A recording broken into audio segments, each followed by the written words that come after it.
On, yes, all right. I'd like to welcome everybody to the lecture tonight. For those who might not know, this is the 1916 committee, and we have been sponsoring educational lectures every month ever since September this year and then all of last year.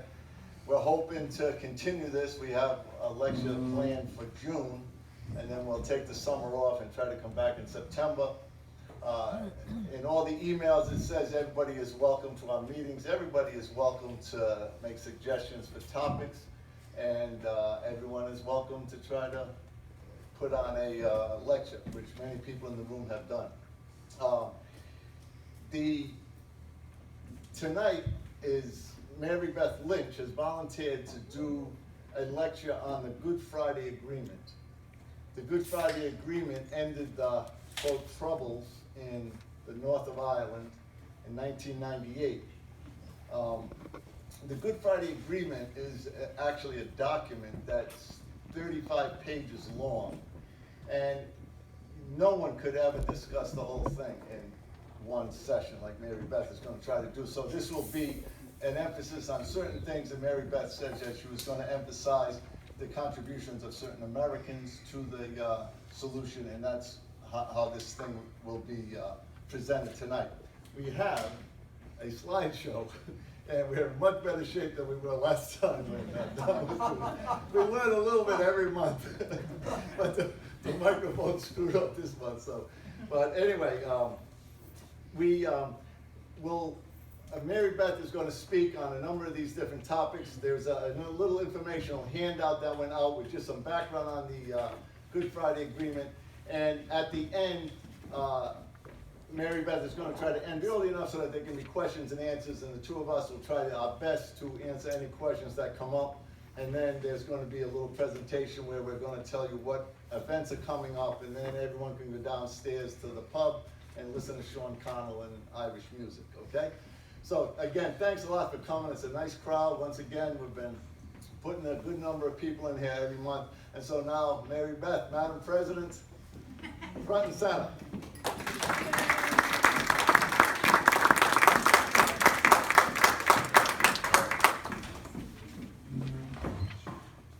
Thank you, Jim. So everybody can hear me. Okay. Yeah, so my name's Marybeth, and I'm here to talk about the Good Friday Agreement and how it was before, life before the Good Friday Agreement. The goals of the Good Friday Agreement, what's in it, the Good Friday Agreement 20 years later, and then we'll talk about Brexit. So here we have a map of Ireland. So at the top, you can see the 6 counties in the lighter color. So that is where, that's Northern Ireland. The rest of it is the Republic of Ireland. And Northern Ireland is predominantly Protestant, and it's they refer to themselves as Unionist, Loyalist. They are, Northern Ireland is ruled by Great Britain, England. So the rest of it is predominantly Catholic in green. So then right there is a border, where the Northern Ireland meets the Republic of Ireland. Currently it is a soft border, which means that you could travel relatively freely back and forth. 20 years ago it was a hard border. So that means they had barriers up, they had these stockades, they had checkpoints, and later on you'll see slides of it, because there's going to be a rotating slideshow, and there'll be pictures of the checkpoints. And it's very intimidating, it's very scary. They have men, and they got their big guns, and it was just a horrible way to live. They lived in fear day in and day out. So you stop at the checkpoint, and they're in full gear, and they go through your car, and they know where you're going, or they find out. And they do have surveillance in Northern Ireland where they can see. They check cars and things like that. So a lot of you already know this, but For some, it was, who don't, it's a very uncomfortable way to live, to say the least. So now with the thought of Brexit, we're worried that these borders might come back. So that's a big thing. So, okay, now the next part, let's talk about, now we can do it too. Oh, no, we actually, we're gonna keep this, sorry. When they did the vote of the Good Friday Agreement, they had the referendums. And this is what this screen is, so I'll just read that. Both jurisdictions needed to approve the Good Friday Agreement in the Northern Ireland and in the Republic of Ireland. The Republic of Ireland voted 94% in favor. 94% of Northern Ireland voted for the Good Friday Agreement. No, wait a minute. No, the Republic of Ireland. Yes. Well, can you put that? Sorry. Oh, here it is. Yeah. Northern Ireland and the Republic of Ireland. The Republic of Ireland voted 94% in favor. 56% of the people voted. Northern Ireland voted 71% in favor. 81% of the people voted. So that kind of says that very much the majority wanted the Good Friday Agreement. The Protestants, only 52% of the Protestants voted for the Good Friday Agreement. And even that's half of them. So 96% of the Catholics approved the Good Friday Agreement. So it was very much majority that everybody in Ireland wanted it. Okay, so between 1920 and 1972, Northern Ireland's two-thirds Protestant majority dominated the political sphere. Widespread civil, political, and social economic rights violations led to communal unrest. The Catholic population had lower educational standards and were discriminated against in employment, public housing, and regional development. And this was important too. The local government boundaries were gerrymandered to ensure unionist domination in Catholic majority areas. The Protestant community favored maintaining the union with the United Kingdom, hence the Unionists, while the Catholic community generally favored uniting with the Catholic majority, Irish Republic, and thus were often referred to as nationalists or Republicans. This disparity in political representation nurtured growing hostility between the Protestant and Catholic communities. As the political institutions in place failed to address issues of injustice, discrimination, and exclusion, protest movements in the Western world caught on in the Northern Ireland in 1967. So civil rights groups were formed and called for reforms. The Unionist Loyalist community resisted the change. So it was peaceful what the civil rights groups were doing, and then the Unionists, the Protestants, they resisted change. So on October 5th, 1968, civil rights protesters planned a peaceful walk in Derry. Police used water cannons and batons to break up the march. 4 members of the parliament who supported the movement were injured in the clashes. This was the beginning of the Troubles. The events of October followed by more civil rights demonstrations and counter-demonstrations. The first deaths were recorded in 1969. The British Army was called in to restore order, which is in reality the brutal suppression of nationalist movement. The British Army killed 13 unarmed civilians and wounded 14 others during a peaceful protest on January 3rd, 1972. And this became known as Bloody Sunday.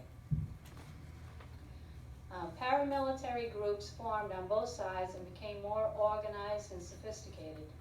Car bombs and plastic explosives were used in addition to firearms. The IRA struck against other security forces, but the Loyalists paramilitary groups killed civilians based on their Catholic religion. In all, 1,270 Catholic civilians and 730 Protestant civilians were killed. The Unionist security forces also were responsible for 367 deaths, almost all of whom were Catholics. The peace movement picked up steam in the 1990s, with a ceasefire being announced in 1994. Sporadic violence continued until 1998, when the Good Friday Agreement was reached. President Bill Clinton. More than any other U.S. president, Bill Clinton gave high priority to the problems of Northern Ireland. In doing so, he broke an unwritten and long-standing rule that the U.S. never interferes with the internal affairs of Great Britain. In April 1992, candidate Clinton spoke to an Irish-American forum and promised a visa to Gerry Adams. Gerry Adams was affiliated with the IRA previously, and then he became the leader of Sinn Féin, the large party in Republican Party in Northern Ireland. Well, so most people thought it was an empty campaign promise that would never come to pass. In January 1994, the decision to grant a visa to Gerry Adams landed on President Clinton's desk. Speaker of the House Tom Foley and Secretary of State Warren Christopher urged against it. Also opposed were the CIA, FBI, State Department, and the British government. Senator Edward Kennedy and his sister, the U.S. Ambassador to Ireland, Jean Kennedy Smith, who were in favor. On January 31st, 1994, Clinton granted a visa to Adams. The British media called it the greatest insult ever made to British government. Gerry Adams was warmly received in the U.S. He appeared on the Larry King Show, which was banned on British television. Clinton's action in allowing a visa to Gerry Adams gave credibility to and support to the involvement of Sinn Féin as a participant in the peace process. President Clinton persuaded former Senator George Mitchell to come out of retirement and preside over the peace negotiations. His choice of Mitchell was a stroke of brilliance. His appointment of Jean Kennedy Smith, JFK's sister, as U.S. Ambassador to Ireland in 1993 was also a key move. Clinton also recognized that the availability of good jobs for the people of Northern Ireland was critical to a lasting peace. To that end, he formed a trade conference to promote investment by American companies in Northern Ireland. His efforts to stimulate the Northern Ireland economy were also a significant contribution to the peace process. Clinton followed up with a visit to Belfast in September 1995. 200,000 people gathered in Belfast waiting for his appearance. On the stage with him were Martin McGuinness, Gerry Adams, and Joe Cahill, as well as David Irvine, Gary McMichael, and Gusty Spence, all of who headed organizations who not long before had been trying to kill each other. Now they were making moves for peace, thanks in great part to the work of President Clinton. Okay. George Mitchell.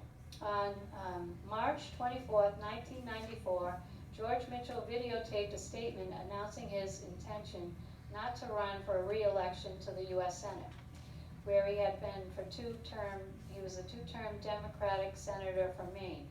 He was 60 years old at the time. Senator Mitchell was the son of an Irish father and a Lebanese mother. He grew up in Maine, went to law school, and unsuccessfully ran for governor. He was appointed U.S. Attorney for Maine, and later as a U.S. District Court Judge for the state of Maine. He was appointed to the U.S. Senate in 1980 when Senator Edmund Muskie resigned to become U.S. Secretary of State. Going back to March 24th, 1994, Senator Mitchell had dinner at the White House and told President Clinton about his plans to step down. Clinton first tried to talk him out of it. When that failed, the President asked him, asked Mitchell if he would be willing to help if he needed him for a special project. Of course, he said yes. On November 1st, 1994, Clinton announced his intention to sponsor a White House conference on trade and investment in Northern Ireland. It was part of his strategy to bring peace to the region by encouraging economic growth and job creation. In December, White House staff asked Senator Mitchell if he was interested in a diplomatic mission that would take up a substantial amount of his time. He refused, stating, among other things, that he was getting married on December 10th of that year. Regardless, Mitchell agreed to the first step of helping out with a trade conference that had been announced by President Clinton, which appeared to be a shorter commitment of a few weeks. The trade conference was a great success and was attended by many American businessmen and women, and as well as Northern Ireland political leaders. Clinton asked Mitchell if he wouldn't mind staying on, taking on a bigger role, and Mitchell agreed. The president had to be careful about what he was going to call Mitchell. In the world of international relations, if he called him a special envoy, it would have been offensive to the British government. So it was settled that Mitchell was to be the special advisor to the president and Secretary of State on economic initiatives in Ireland. Finding peace among the parties in Northern Ireland was going to be delicate and complicated. Mitchell would have to establish to both sides that he was trustworthy, impartial, and credible. During the course of the negotiations, Mitchell secured the commitment of the parties of the Mitchell Principles, which proved to be an important step towards the ultimate agreement. Those principles are, one, to democratic and exclusively peaceful means for resolving political issues. Two, the total disarmament of paramilitary organizations. Three, to agree that such disarmament must be verifiable to the satisfaction of an independent commission. To renounce for themselves and to oppose any effort by others to use force or threaten to use force. To influence the course of the outcome of all party negotiations. To agree to abide by the terms of any agreement reached in all-party negotiations, and to resort to democratic and exclusively peaceful methods in trying to alter any aspect of that outcome with which they may disagree, and to urge the punishment, killings, and beatings stop, and to take effective steps to prevent such actions. Senator Mitchell traveled to Ireland for the first time in February 1995. In the next 3 years, he took 200 flights back and forth to Ireland. He received no compensation for his efforts, only reimbursement for his expenses. So he didn't want to sign up originally because he was retiring and he wanted to slow down and take it easy. But instead he agreed to this, and he didn't think it was going to take that long, but it ended up taking from 1995 to, 1998, so. Then, in early 1998, in spite of progress in the negotiations, the prospect for peace were poor. Violence in January and February led to the exclusion of some political parties from the negotiations. Mitchell felt it was imperative to establish a deadline and and he has secured an agreement for the participants to set one. The date was April 9th, 1998 was chosen. At 12:30 on April 7th, Mitchell presented a draft agreement that was rejected by the Unionists. British Prime Minister Tony Blair and Irish Prime Minister Bertie Ahern then stepped in. Tony Blair was actually very involved and supportive in the peace process. It was well known the amount of time that he spent with Prime Minister Bertie Ahern was just above and beyond. So the two of them worked really well together. They were both very dedicated, and thanks to them in the end, in the crunch, they were able to get things signed. So at 5:30 p.m. on Good Friday, April 10th, Mitchell announced, "I am pleased to announce that the two governments and the political parties of Northern Ireland have reached agreement." So George Mitchell, one of the biggest challenges was dealing with the deep, ancient hatred between the two.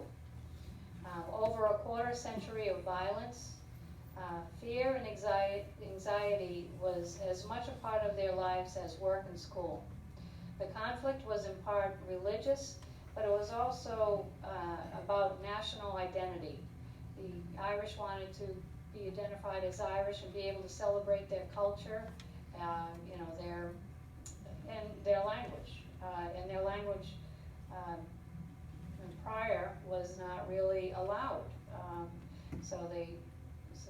So the British was really overwhelming in their traditions kind of took over. And so that was a big part of the conflict, is the Irish culture and traditions not being represented. And another challenge was that there were so many different political parties with strong opposing views. So to please everybody is always hard. Okay, so the goals of the Good Friday Agreement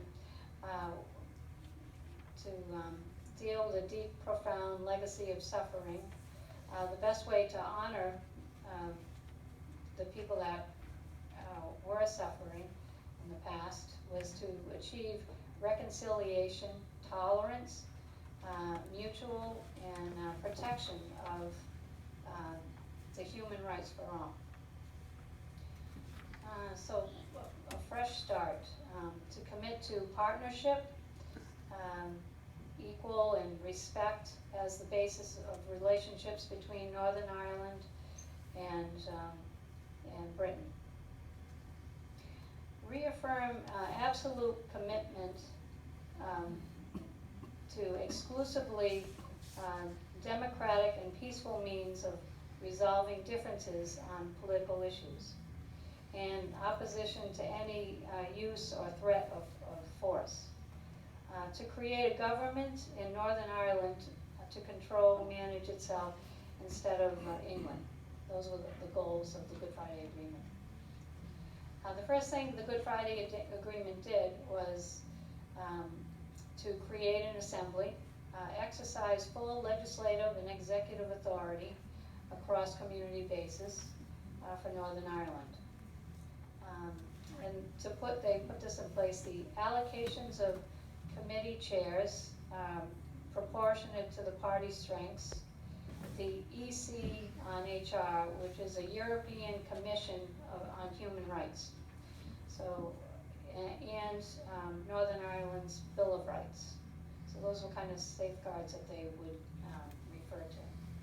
They also had arrangements to make sure that key decisions, legislation, were proofed to ensure that they don't infringe on the European Commission of Human Rights or the Northern Ireland Bill of Rights. They took a pledge of office. Everybody in office needs to commit to non-violence and exclusively peaceful democratic means. They need to serve everyone equally, prevent discrimination, follow the orders of the Executive Commission and the Assembly, comply with Ministerial Code of Conduct. The Ministerial Council was established to bring together those with executive responsibilities in Northern Ireland, the Irish government to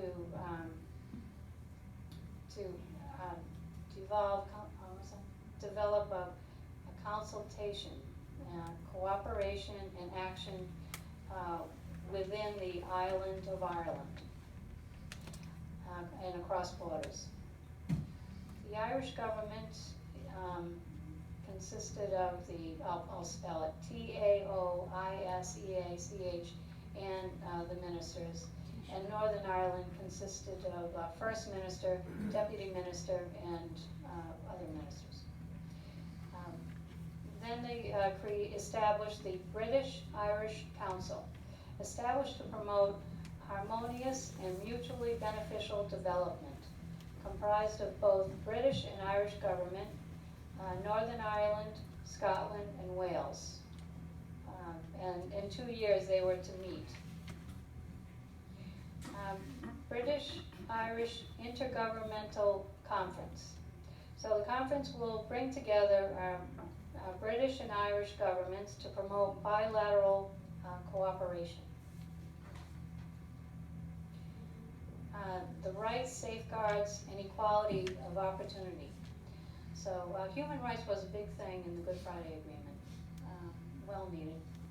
So the right to, in the human rights it stipulates the right to free political thought, the right to freedom of expression of religion, the right to pursue democratically national and political aspirations, the right to seek constitutional change by peaceful means, the right to freely choose where to live, the right to equal opportunity in all social and economic activity, regardless of class, creed, disability, gender, or ethnicity. The right of women to a full, equal political participation. The United Kingdom will also adopt the European Commission on Human Rights. New institutions in Northern Ireland. A new Northern Ireland Human Rights Commission reflecting community balance, with extended and enhanced role beyond that of the Standing Advisory Commission on Human Rights. Compatible steps taken by the Irish government. Take steps to do further strengthening and protection of the human rights. Draw on the European Commission of Human Rights. Establish a Human Rights Commission. Proceed with arranged to implement employment equality legislation. Introduce equal status legislation. Continue action steps to demonstrate respect for the different traditions in the island of Ireland. They also want to have a joint commission. This was a goal. The goal was to have a joint committee of representatives of the two human rights commissions, North and South, establish a charter to all democratic parties, endorsing agreed measures for the protection of fundamental rights of everyone in Ireland. Okay, so the reconciliation of victims of violence. They really believed that that needed to happen. The reconciliation of what the victims went through. So Northern Ireland Victims Commission was in place, and they were going to help work with the victims, and the parties involved with the Good Friday Agreement were looking forward to hearing the outcome of what Northern Ireland Victims Commission was going to do.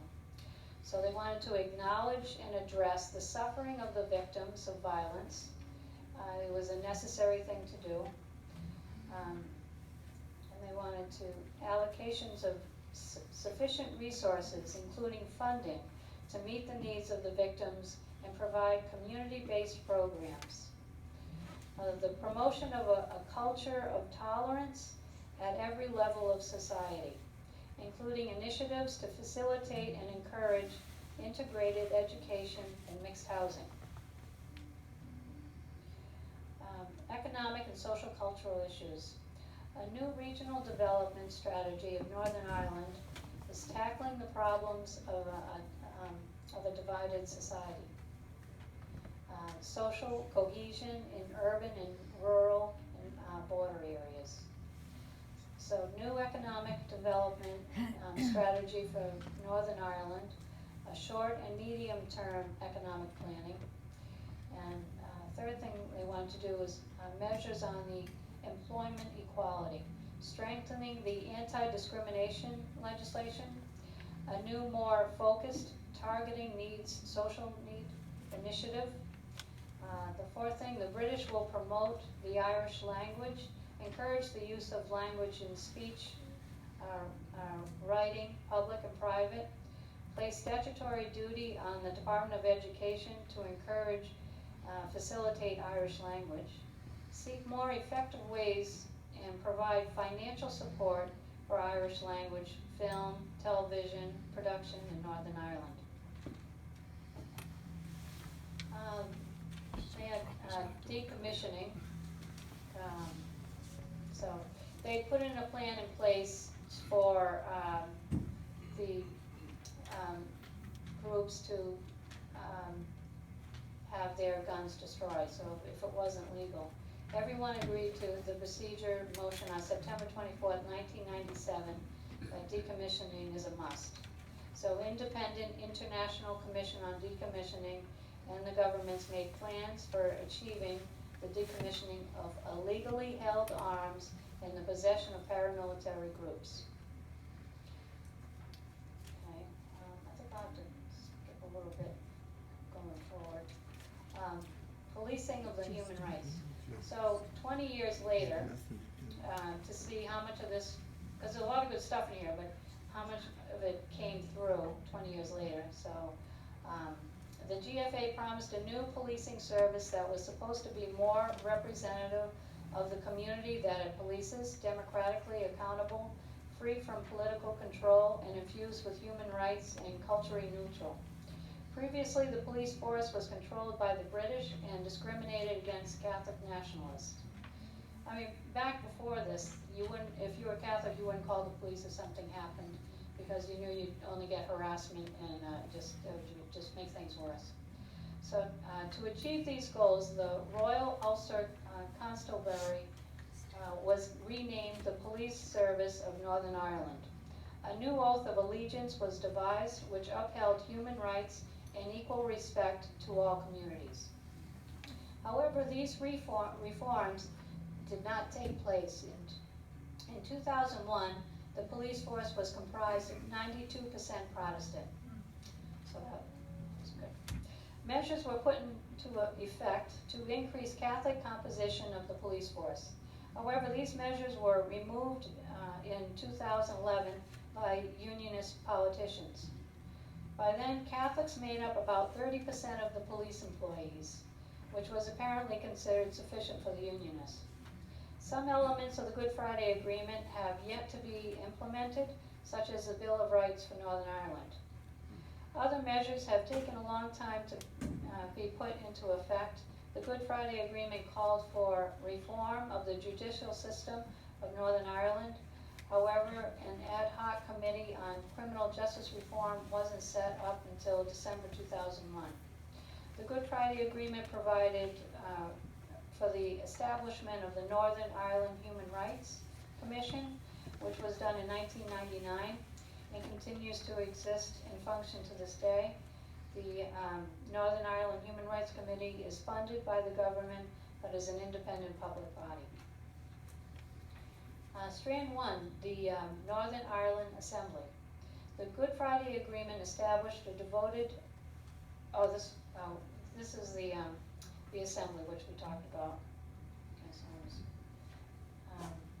now the Brexit implications. Many parts of the Good Friday Agreement rested on the fact that both the UK and the Republic of Ireland belong to the European Union. The European Union is a group of countries whose governments work together to join the EU. To join the EU, countries have to agree to follow the EU rules and in return receive certain benefits. As a result, partially of the GFA and part of the EU, people, goods, and services have moved freely across the border between the Republic and Northern Ireland. When Britain leaves the EU's legal boundaries will change. The two largest parties in Northern Ireland are Sinn Féin and the Democratic Unionist Party. The DUP doesn't agree on what the border should look like. The DUP wants a hard border and Sinn Féin favors a soft border. Brexit may also nullify Britain's membership in the European Convention of Human Rights, which provides for a common set of rights for Catholics and Protestants. Brexit may also upset economic integration between the Republic and Northern Ireland. Many popular brands of whiskey, butter, cheese, and milk cross the border several times before final production is ready for market. A hard border could make cross-border and make it more difficult and lead to higher prices. The British government is currently negotiating the Brexit deal. What is alarming is the DUP wields power in Britain because of its alliance with the Conservative Party there. Therefore, the DUP may have a greater say in how Brexit impacts Northern Ireland. So that's very concerning. So in closing, an average of 100 people a year were being killed in a place the size of Connecticut before the Good Friday Agreement. So if it weren't for the Good Friday Agreement, then if that kept up, it would be about 2,000 people would have been killed by now. So in the words of Monica McWilliams regarding Brexit, those of us who signed up to the Good Friday Agreement cannot allow the vagaries of Brexit and the power politics that go with it to put all at risk. Almost 2 decades later, it feels like we have mountains to climb, but where peace is the prize, there is no going back. Monica McWilliams, 3/7/2018. So, if anybody has questions for Brexit,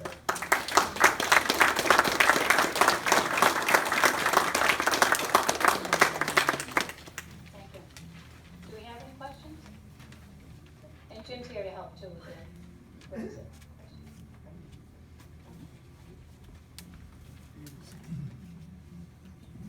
Okay. Jim wanted to get up and talk about our upcoming events. Thank you very much.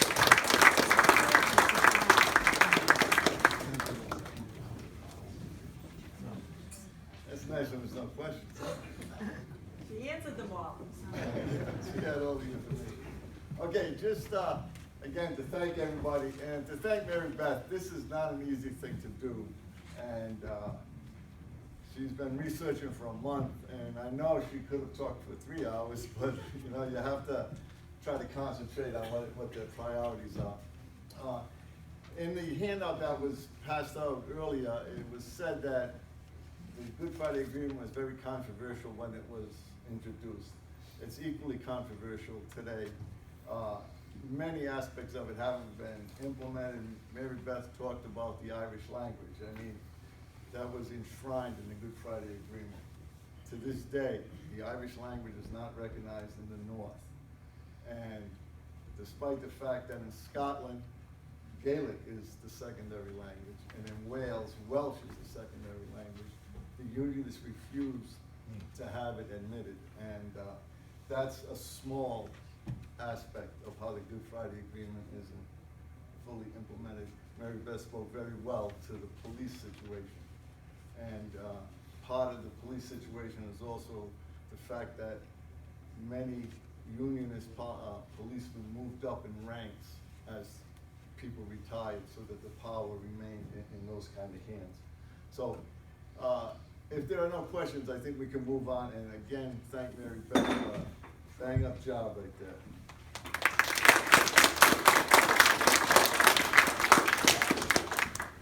Here are some upcoming events that the 1916 committee has been publicizing, and the first thing is man Don Degnan here is going to be honored at Rhode Island College on May 3rd as an alumni award winner, the Charles B. Willard Award winner, and that's a week from Thursday.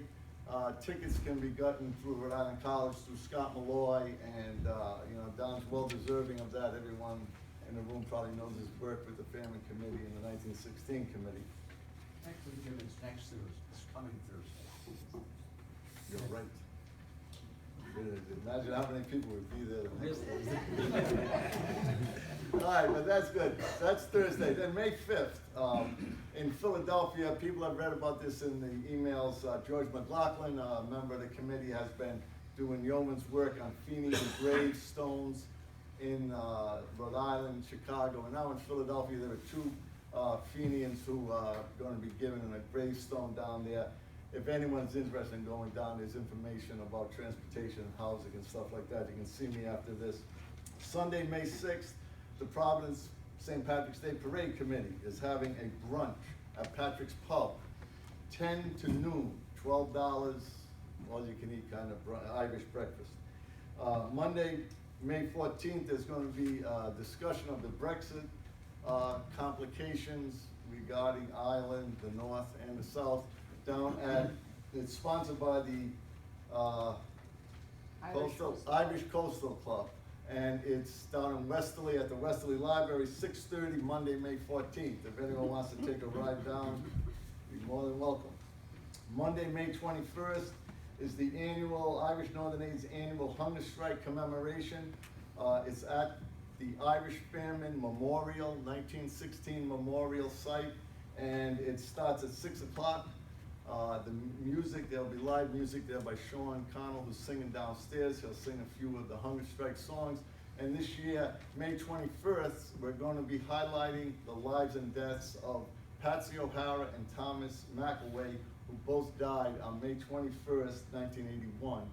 And they both died after 61 days on hunger strike. They started the same day, died the same day, which is what I mean. Raymond McCreesh. Ray McCreesh, I'm sorry, Tom. That's your hell. Patsy O'Hara. Ray McCreesh, you're right. I got it, Tommy. Yeah, right on top of it. That's why Marybeth spelled the Irish word. All right, and then one more thing. On June 1st, we have our last 1916 committee lecture here. It's going to be our man Pat Brady. He's bringing it back home to America. He's going to be speaking on the labor struggles of the Molly Maguires in the coal mining fields of Pennsylvania. That'll be at 7:30 here. There'll be music downstairs afterwards. And one last thing is that the next meeting of the 1916 committee is going to be on May 15th. It's a Tuesday night. It's at Patrick's Pub. It starts at 7 o'clock. Everyone is welcome.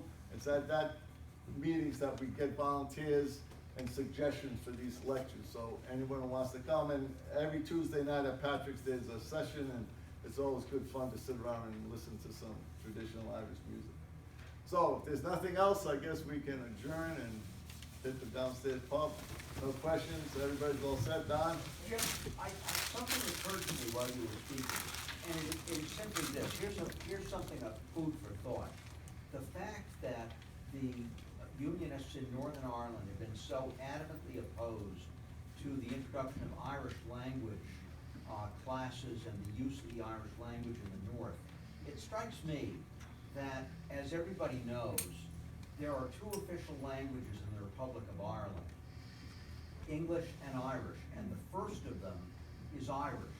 And it seems to me that if Unionists in the North admitted the primacy of Irish and allowed it to be studied and spoken, that would for them be a tacit admission of the legitimacy of the Irish language as the first language of the Irish Republic, which of course they would adamantly oppose for political reasons. That's just a thought, but I throw it out for people's consideration. Well said. Yeah, Don is scratching the surface of what is the Unionist position, including to the Good Friday Agreement. The DUP, which is now the most powerful group in the North, was opposed to it. They organized their people to vote the Good Friday Agreement down because they felt the intergovernmental commissions that were being formed between people in the North and people in the South was going to bring about the United Ireland. Right. And anything that even smells of a United Ireland, they vote against. So this is why there is so little practice. And yeah, I mean, most of us in this room are strongly supportive of a United Ireland. That's what we'd like to see. Whether or not it's getting closer, we don't know, but certainly there's a lot more discussion of it today than there was 5 years ago. So you know, hopefully certain things can move in that direction, and, the country will be united. Then it'll be a question of uniting it under what kind of government, under what kind of, you know, Sinn Féin has its own program and things like that, which is very different. But what Don's saying is true, that, the intransience of the unionists have prevented progress on, even on, what do you call it, marriage equality. Marriage equality is legal in the Republic, it's legal in the United Kingdom, but not in the North. And abortion, too. And abortion is another thing, yeah, because there's an abortion referendum in the South, but, okay, if nothing else, then I hope everyone can stop downstairs, do a little socializing. Sean always puts on a good show, and I'll see you June 1st. Oh, the raffle, don't forget the raffle in the back.